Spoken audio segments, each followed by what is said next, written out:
Ayan, ilo po sa ating lahat. My God, napakaganda nga po ng ngiti ni Beyonce dito, ano. Cutis porcelana po itong si Beyonce. Kung napapansin nyo po. Ayan, ilo po sa ating lahat, Team Edsy. Kumusta? Naway nasa mabuti po kayong kalagayan. Naway patuloy po natin suportahan si Kalinga Prab, Kuya Val at ang buong team. Huwag po natin skip ang kanilang ads para sa ganun nga po ay marami pa pong kababayan po natin ang kanilang balita. So, my God, kinilig po ako dito sa mga sinasabi po ni Edu na patungkol kay Beyonce at hindi po ako naniniwala na walang namumuong feelings sa isa't isa. Ikita naman po natin sa part 41. Napanood nyo na ba iyon? Naway mag-viral po ito at pumaldo nga po.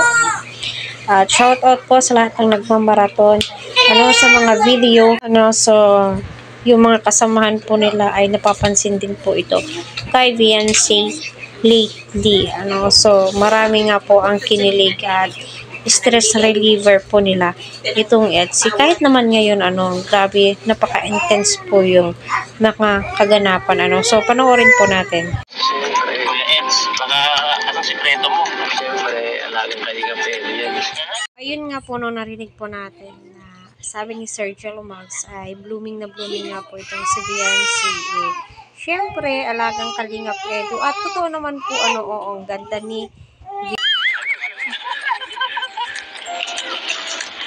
totoo naman po talaga na maganda po itong si Beyonce habang tumatagal habang tinititigan mo po talaga siya ay lumalabas po ang tunay po niyang beauty, yung tipong hindi po nakakaumay yung ganda ni Beyonce, di ba?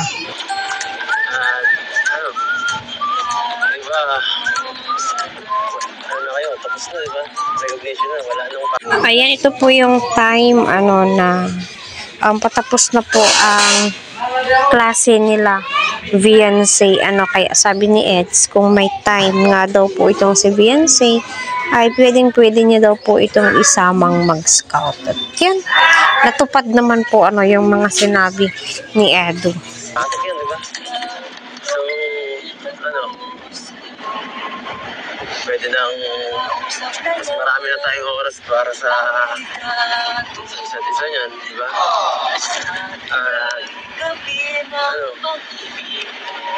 Pwede ka nang lumabas-labas. Hindi na kami mahihirapang hindi na ako mahihirapang ayain ka.